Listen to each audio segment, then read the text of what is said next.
amount of energy. So the various techniques of breathing are not, they really lose all sort of, and any sort of breathing is any sort of cycling the body's doing. So your heartbeat is a breath, your lungs is a breath, your alpha, beta, gamma waves, those are also types of breath that that's why you have to go to sleep. It's because you need to eat those alpha, beta, gamma, delta waves.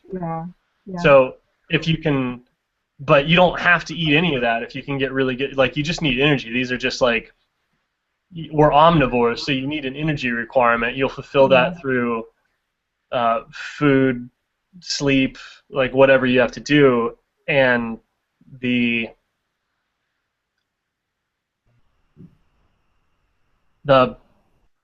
breath is cumulative. So the longer it stays in the body, it's like we were saying, it's like vortexing a pot. And so if you vortex a pot for 10 minutes, and you go and do something else, it continues to spin. And so that spinning that gets going continues to feed you, even though your mind you've created a standing wave of mind, basically. So you're effortlessly conscious in this little vortex that you've generated.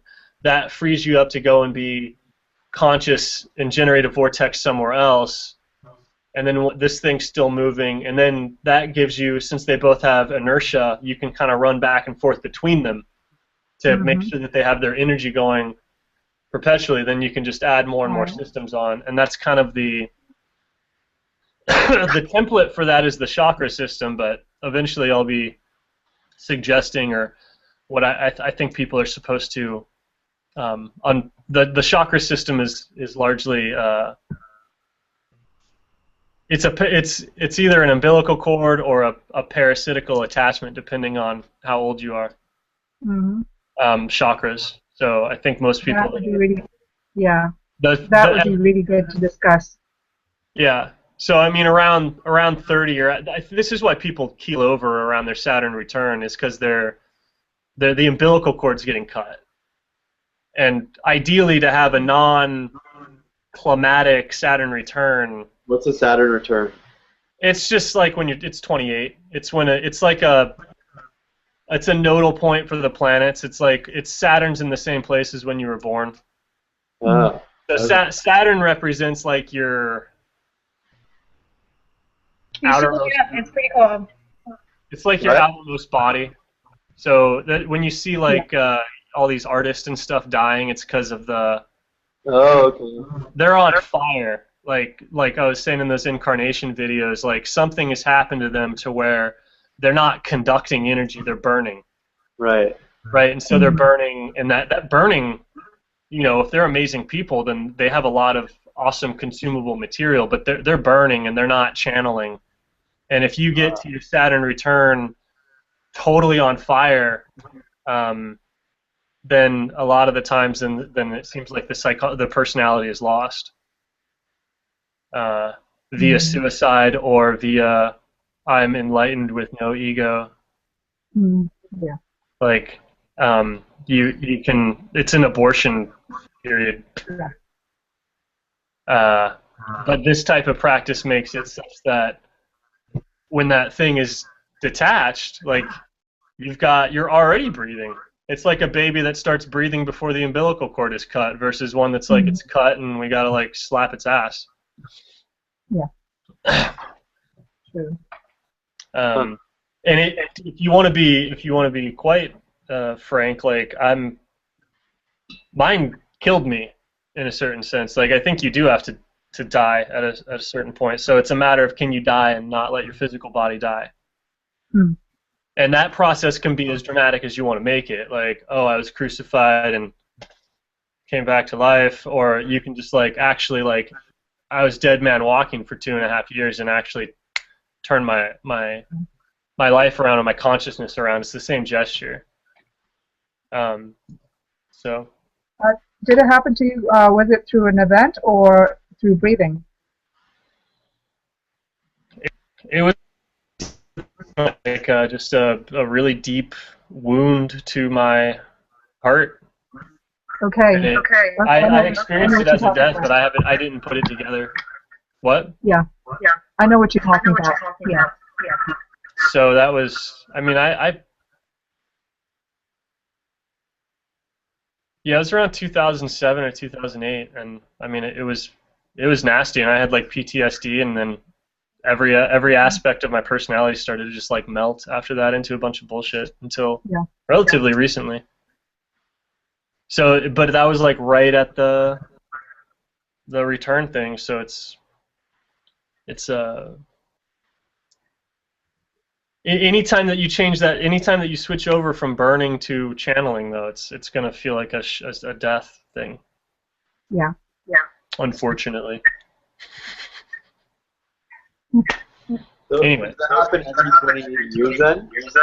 Yeah, basically, like there's a bit. By the time it happens the second time, and this is so speculative because we've had so few people make it through Right. even to even get to where I'm at is such a rare fucking occurrence today that Mhm. there's so little data on it. But in theory, like Steiner mapped it out pretty well, and his map has been working for me. So it's like you're being forged for about 28 years, and then after that, the opportunity for like a true spiritual life happens. And so then you create a sword is what I called it, and then you learn how to wield it, and then after you learn how to actually use the thing, which only takes like 7 years, so people get into their main phase of like their most powerful creativity comes after they've created themselves, and then they've worked with it for about 7 to 10 years, and then they have another decade or two of like service, and then after that it's kind of most people would keel over, but that's because I don't think anybody understood the science or the poisons of it, so the lifespans haven't been extended because nobody was. I think there's an opportunity to extend the lifespan, which alters the incarnation process. These things that used to be considered adult phase, if you actually start living longer, are just additional juvenile phases. But it's who knows, because it's the ego phase of breathing was the advent of agriculture and wheat and stuff like that took pressure off of surviving long enough to focus on sense of self to the level that we have. Right? So like hunting frees you up enough to focus on like something other than survival. You know, like if you're at each level of the body, if you're so panicked about survival, you don't give a shit about girls. Right? And if you can't reproduce, you don't give a shit about philosophy. And if you can't think correctly enough to plan for the future, you don't give a shit about who you are. You know, so at each level, like there was an advent or an influx or a technology to where we started to take stuff from the environment, and we still need to do that at certain phases, and that provides a cushion to, you know, like the food, the grain, the meat, the breast milk, whatever, kind of, it does a vortex for us, and then that leaves us time to actually start another vortex somewhere else without dying. So the ego one was an influx of self-energy, which was fueled by agriculture, civilization, all this other crap, and that's been the big I phase, and that's why it's, until somebody figures out how to start channeling it, we're on fire. Like that's what the whole world's burning out, because we're waiting for somebody or some group of people or whatever to get past the I hump, and nobody has done that. If you look at all the spiritual leaders, everyone's burning out and saying the instant that they touch spiritual energies, their sense of self blows out, and we've all done that. Like everyone's touched spiritual energy so deep, they're like, oh, my sense of self blew out. Well, that's not really like, you know, you can set yourself on fire in any number of ways and experience that same thing. So it's like people have sort of idolized this like egoless state that comes from touching those energies, and so we want to figure out how to touch the energies with this sort of like chi field on, so that it doesn't like just lay waste to to the everything, and without that thing on, then it starts. This is the cliff that we're approaching, because the next phase is going to happen, which is what you see with all that vortex energy shit. Mm-hmm. So like if they start using that stuff before it's stopped, the shit that's going to let into the world is going to just be insane. And I don't think a three-dimensional world can support what will. The internal combustion engine is a giant demon portal that's letting in a bunch of crazy-ass shit that manifests in people's psychologies. So if you get an even, like, the vortex stuff is going to be tapping into an even lower depth of, like, hell. And that's the vortex technology is if civilization is the pathology of the ego, or at least the fire of the ego, then the vortex technology is going to be the fire of the spirit. And I don't even know if it's allowed to go that far. Just like if your etheric body gets too on fire, you just die. So like I think that's the cliff that we're approaching, is like the people need to be fully this shit to where people have to go into nature to be communing with spirit and stuff like that, is because the ego's not. The ego is the shell that can let you exist in the city and do all that other stuff in the city. Anyway. So That's what we're talking about. If it's increasingly more difficult, to be in the city, what does that say? Make sure I get you. And I think that's only because of the false beliefs, like because the cities are founded on science. The ability to have cities are founded on science and technology, which is based on like a particular type of belief about energy. So to exist truthfully in the city, you have to have your own science that is of equal or higher value to it, and then that should let you breathe there. Like you have to. What do you think about challenges regarding EMF? Regarding what? In cities. EMF? What? EMF. Oh, the EMF stuff. It is something that can be moved and modulate. Like you can change. If by the time you're actually sensitive to it, you can change your frequencies. Like you can. Emily's piecing. You'll naturally use your computer less, and you'll use your cell phone less, and then the towers and the other directed energy weapons aren't like that big of a deal. So I got cut off. Can't hear. That like if you're not sensitive to it, then it doesn't matter. Like if you can't feel that these things are emitting things that are like horrible to you, then you need to be eating more breath. Eating more mind until you can. Otherwise, it's just like you can't. You have to be.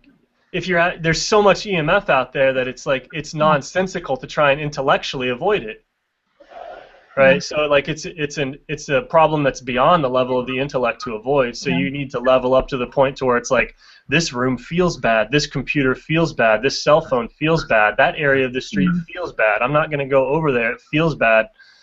And there's safe spots everywhere. It's like crap. One of those. There was a Call of Duty video game that I played once where they had you running through the radioactive area in near Chernobyl. Yeah. And you had your little Geiger counter ticking off, and you didn't go. Like it wasn't good for you to be there, but you could tell where you really weren't supposed to go. And so like with enough like consciousness, you kind of have an internal Geiger counter, and you can either choose to move into the middle of the woods or just avoid the radiation zones. But it's going to be increasingly difficult to survive, I think, without this stuff. And I don't know. Like I don't like I said, I don't think that reality where they go even one step further into it, I don't think it's survivable. maybe with some crazy ass like cybernetic thing, but then that makes them so stupid in such a way that it's like another lower organism. Yeah. Right. Like you could have a bastion of humans living in Africa, like with Google glasses and everything else like that, but so dependent on the whatever that it's like, you know, who knows? I don't know. Whatever science fiction we want to write for it. Yeah. Well, it's a bit of an issue at the moment. Yeah, we can't. This stuff, it's really funny. I watched that Superman movie the other day, and like the main reason that this technology is so shitty, especially for kids, is because we're creating devices that we don't give a fuck about except for what's on them conceptually. Every other thing that we create has a message behind it, and then also like, oh wow, that's a really beautiful piece of like sort of art. And we've got this pile of like computers and cell phones, and when you're looking at it energetically on a cell phone, you're only looking at the conceptual information. Like you don't care about the cell phone, and in fact, if you actually reached out and felt the cell phone, it's attacking you.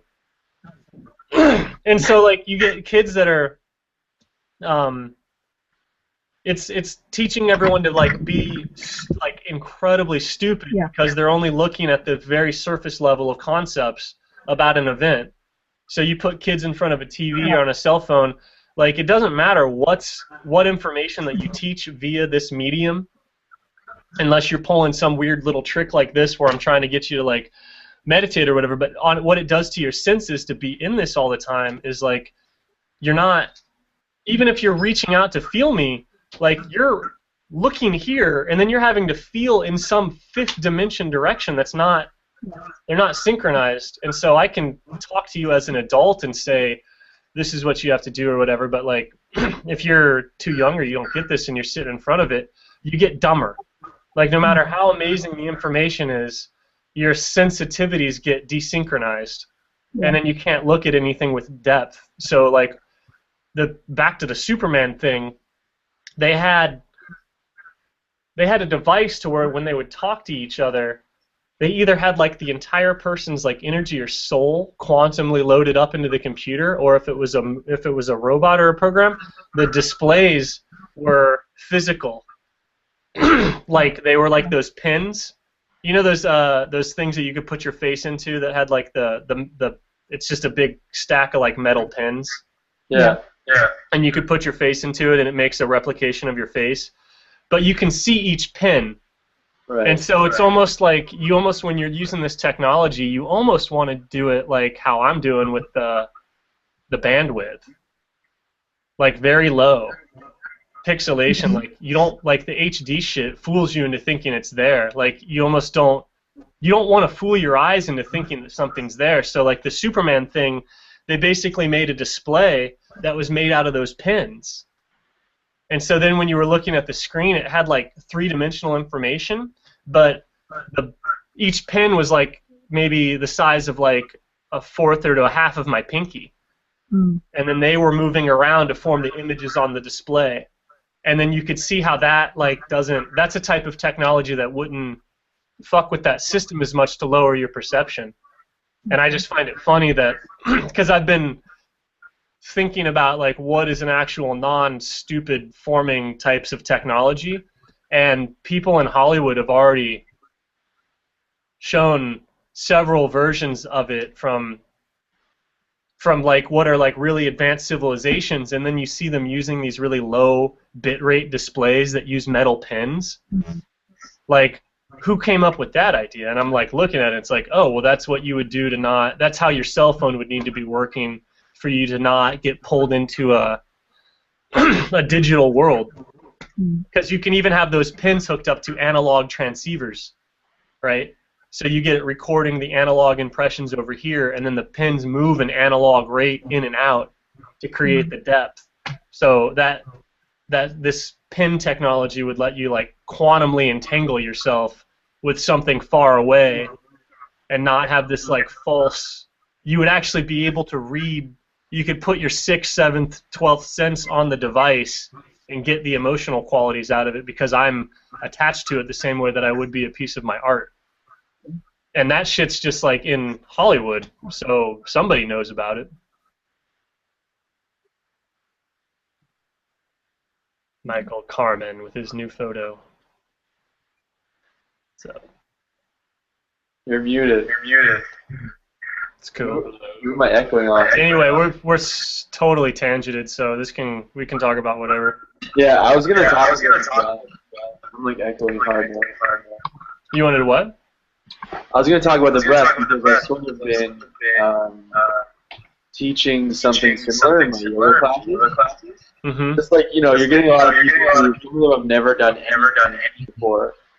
So I described to them further when I was describing the subtle breaths as like just going into your breath, feel your breath as like a very simple way in, and then as you quiet down, from there you can start to get in. You'll start to just notice these more subtle rhythms, like maybe your heartbeat, your pulse, whatever, and then you get into who knows what all this other kind of rhythms are. Yeah.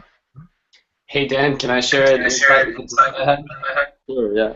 I just kind of came up with this way to like create a chain with it, to where like an in breath and an out breath is 1, 2.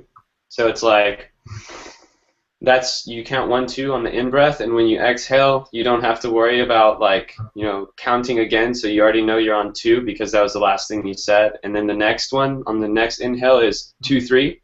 And then it starts to create a chain where the 2 is connected to the 2 for the next breath.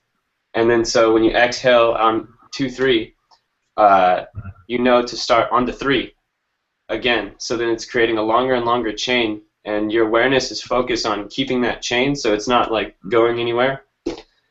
So 1, 2 is what you think there. And then so you exhale, and then 2 is the last thing in your memory, so 2, 3, exhale. 3 was the last thing in your memory.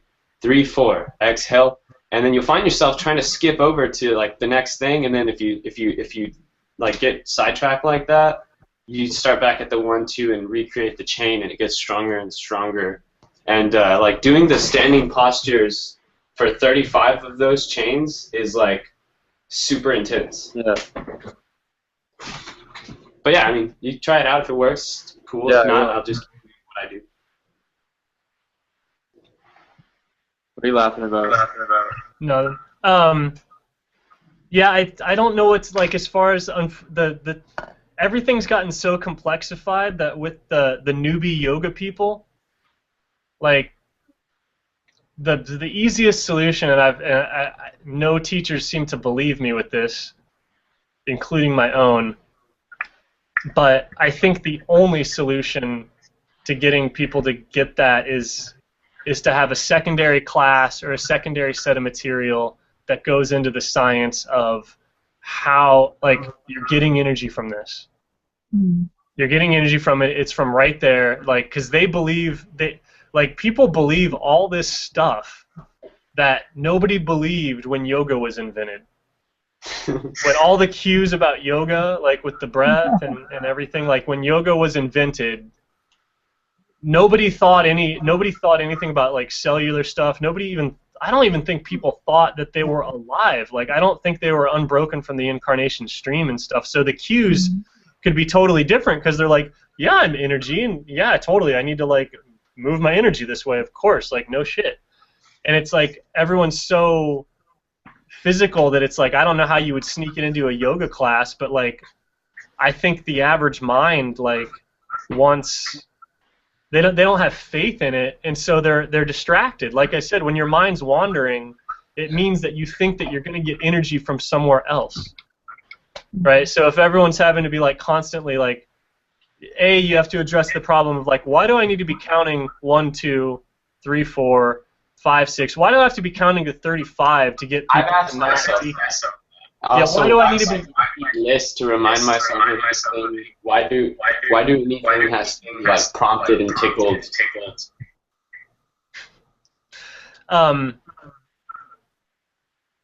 So it's that why is because they don't believe. Like if somebody's mind is wandering off of a perceptual teaching that somebody's having, it's because they don't believe. And the instructor's belief can like anchor some people, which is why you get like people that are really good at satsang are in the perception and in the experience of it, so they super believe it, and just by being around them, it doesn't really matter what they say. Yeah, you're like and that's that vortex thing. So as a satsangi like guru type, you've got your chi flowing so much that this just having people in your vicinity is actually feeding their cellular metabolism, and they get that. And since they get near you and you're like feeding, they get more energy from being around you, then they're more prone to like listen to you on how to get more energy and all that. But barring development of like an auric like flow around you that's like conferring life to everyone around you, like the other one is coherent. The story needs, like, that's the development process, is like the story has to be more captivating. The story about their body needs to be more captivating than the story about whatever the hell they're doing. Otherwise, you're doing the 1, 2, 3, 4, or it's like you're like, now listen to the subtleness of the whatever. But that kind of sucks, because if they actually do it, if they actually listen to the subtleness of like whatever, they're actually going to feel how much they're suffocating too. Might break something. totally. You're like go into the subtle breath, and they're like, and if any of them actually listens to you, it's gonna be like, oh, my back is effed up. I'm like, it's just, it's like not fun being down there. Totally, like, unless you have a good story. What? It happens like that. I have to tell them, like, not gonna be pretty when you start actually being honest with yourself. Yeah. But just as like as a way to point somebody into something like this, I'll run them through like a bunch of fast-paced stuff, so they kind of like get out of whatever they're normally into, and I get them there, and then I'll take them into like a couple standing poses, then I'll leave them in just like a standing, right, eyes closed. I'll guide them through breath, and I'll be like, okay, now you're in. Now start to just like sort of listen to what else is there. And I'll talk about like swaying. You can feel like a sort of gentle swaying. And like I'll open my eyes, and it's like 30 people in the class, and you'll see people like rocking. I don't know if they're ever all the way there or whatever, but it's a way to I guess kick them off a little bit. Yeah, I mean, that's the type of experimentation that I need, and that's why I'm hoping I get a studio or a class first, because it's one thing to disseminate this conceptually to people that are conceptually interested, but there's a whole nother science behind it, because you have like, how many yoga classes out there are doing this, and people are putting in 10 or 12 hours a week into Pilates and yoga and stuff like that, but none of the instructors are able to transmit stuff, and so it's like that's the other. Retarded.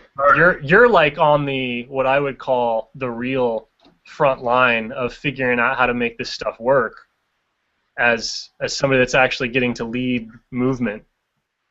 And I think you're the only person in the group that's like doing instruction level of movement of any sort. Hey Dan. It's weird. And like you're talking about the .com kind of thing. Like if I go in there, look up, the class is awesome. Like I'm not synced up. Right. And I go in there, and I think I feel so much resistance because they're waiting for me to like click on and right. Show them. Yeah. I'm getting so much. Yeah, it's fascinating. This stuff is like the first time I saw this used dramatically, and I could actually see it, was there's a Waldorf preschool, I don't know, like 5 blocks from my house, and they'll take them out to the park, and there's this one guy, there's this one male teacher, the other teachers don't seem to have this ability, but this guy's like, he'll get him and he starts a rhythm going, and through the singing, and the Waldorf curriculum and the structure is designed, and like basically if the teacher does not have the ability to create these like energy streams for everyone, then the whole thing fails. But he'll take him out to the park, and it's like 25 kids just running around with no instruction, and you can see this guy's etheric body like reach out like 50 or 75 feet and just encompass all of them.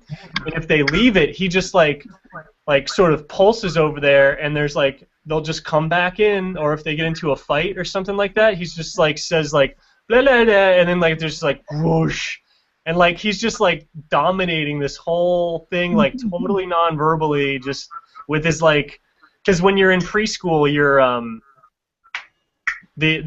like you control like the best way to control somebody who is in their like 14 to 21, which is with or with like emotions or desires, and the best way to control somebody 21 and older is with thinking. Like with kids, it's like you control their life force because it's around their body. So this guy's like pumping his like life force out into this giant like. He's a preschool shaman. What?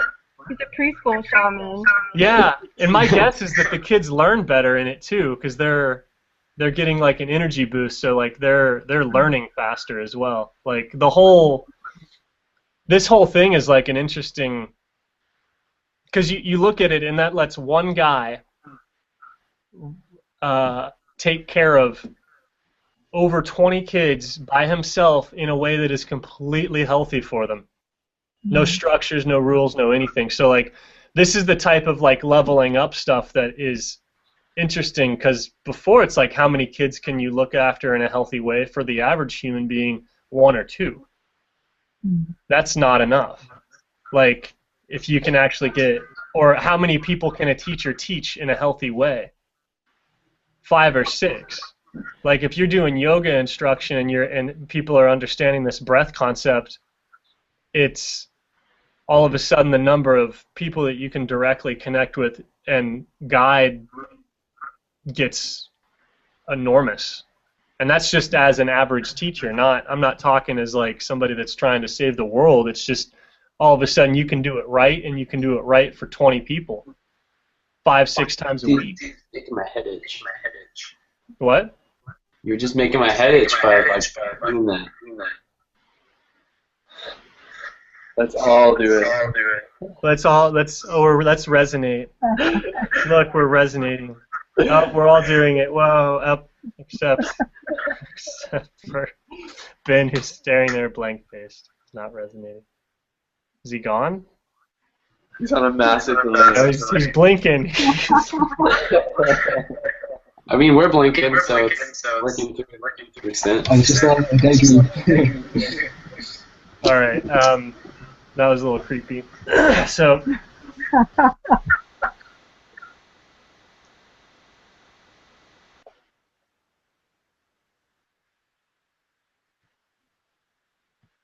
Cool. That's all my structure shit. After the thinking. Hmm? We don't need to speak now. I'm going to the zoo tomorrow. Big zoo in Houston. You're going to the zoo? Yeah. Gonna see a bunch of animals. Those depress me. It's gonna be pretty crazy. Wasn't my idea though. Just along for the ride. Cool. Anyways. Anyway. Any other business?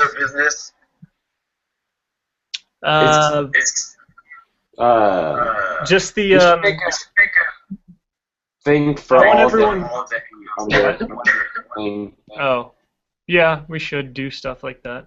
What is it? If you're trying to be in a contract with somebody that's like representing somebody else's best interest, then they're either possessed by a higher entity, some sort of deity, which I'll call a state or a religion or a family lineage or something like that. They're possessed by the best interest of that sort of meta-organism, or they're possessed by the best interest of a legion of lower organisms like bacteria and yeast and whatever, or they're possessed by their own phantoms of their mind or something like that. But so if a system is not like basically, if it's not pursuing health, then that's an indication of a varying degrees of psychosis. So like if we can You're the one echoing. There you go. But now Yes. we have curb breaks.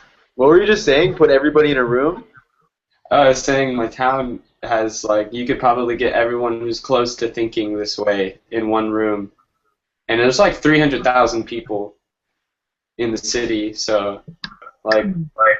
You probably just want to not be telling this, because like if you get the idea that you could put everyone that's thinking this way in one room, that room could probably be a shower, and then it might be actually a gas chamber. So let's just pretend that there's more than that we won't fit in a single room. So that you want to have the appearance of there being a much larger number than that, so they don't try and like actually fit you in one room. That's dangerous.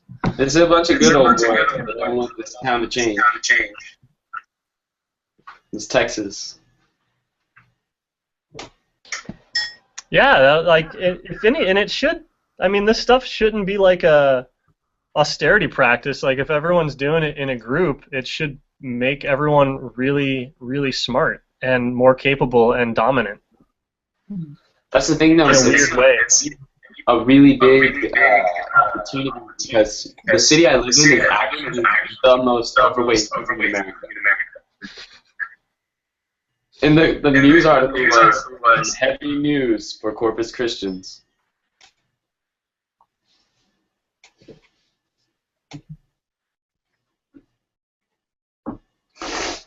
I'm finished talking. Everyone's muted now thanks to Dan, so nobody can talk. Anyway, I should probably get going soon. Any last thoughts?